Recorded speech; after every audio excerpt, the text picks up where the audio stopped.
Break આપનું સ્વાગત છે। પાટણથી સમાચાર આવી રહ્યા છે। પાટણની કરુણાંતિકાનો અંતિમ વિડીયો સામે આવ્યો છે। સરસ્વતી બેરેજમાં 7 લોકો ડૂબ્યા હતા, 4ના મોત થયા છે। નદીમાં ગણેશ વિસર્જન સમયનો આ બનાવ બન્યો છે। એક જ પરિવારના 4 સભ્યોના મોત થઈ ચૂક્યા છે।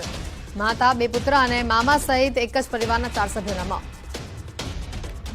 વધુ માહિતી મેળવીશું। સંવાદદાતા અશરફ ફોનલાઈન પર જોડાઈ ચૂક્યા છે। અશરફ, વધુ અપડેટ શું?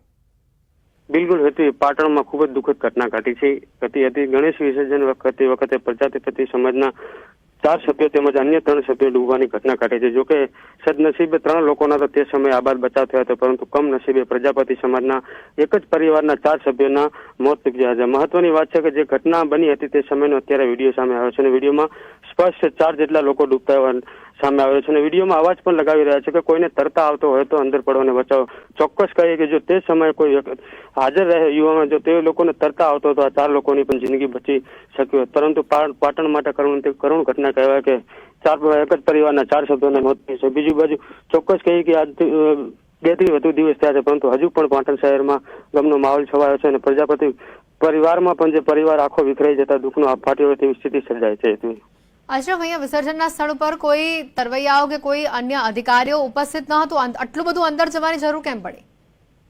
બિલકુલ હેતુ ખૂબ જ તંત્રની પણ બેદરકારી કહીએ તો ન છે, કારણ કે ગણેશ વિસર્જન મહિમા ચાલતો હતો અને આ સમયે સરસ્વતી નદીમાં પાણી પણ ઉપરથી સુજલામ સુફલામ કેનાલનો આવતો હતો, એટલે કે નજીકના જે તમામ લોકો હતા તે હજારો લોકો ત્યાં ગણેશ વિસર્જન કરવા જઈ રહ્યા હતા, પરંતુ તંત્ર દ્વારા કોઈ વ્યવસ્થા કરવામાં નથી આવી, કોઈ એવો કુંડ નક્કી કરવામાં નતો આવ્યો જેની ઊંડાઈ ઓછી હોય કે ત્યાં જ ગણેશ વિસર્જન કરી શકે। બીજી બાજુ કોઈ તરવૈયાઓ પણ સ્થળ પર રાખવામાં નતા આવ્યા, તેના કારણે જ આ ઘટના ઘટી છે। કારણ કે નદી વિસ્તાર હોય છે, એટલે કે ત્યાં કોઈ ખનીજ એટલે કે ખોદાણ પણ થઈ શક્યો, એટલે કે ઊંડો ખાડો જ્યારે ગણેશ વિસર્જન કરતા હોય ત્યારે ધ્યાન ન રહીને ઊંડા ખાડામાં આ પરિવાર પહોંચી ગયો ત્યારે જ આ ઘટના ઘટી છે। બીજી બાજુ કહીએ કે ઘટના બાદ એટલે કે ઘોડા છૂટ્યા પછી હવે તબેડા તંત્રએ માર્યા છે, એટલે કે હવે ઘટના સ્થળ ઉપર હોળી તેમજ તરવૈયાઓ તંત્ર દ્વારા રાખવામાં આવ્યા છે કે હવે આ ઘટના ના ઘટે, પરંતુ ચોક્કસ કહીએ કે તંત્ર જો વહેલી તકે જાગૃત બન્યો હોત ને ગણેશ વિસર્જન નક્કી હતું તો તે પહેલા જ અહીંયા આ સ્થળ ઉપર તરવૈયાઓ તેમજ ફાયર ટીમની જો સ્થળ ઉપર રાખવામાં આવ્યો તો ચોક્કસ કહીએ કે આ ઘટના ન ઘટી હોતી।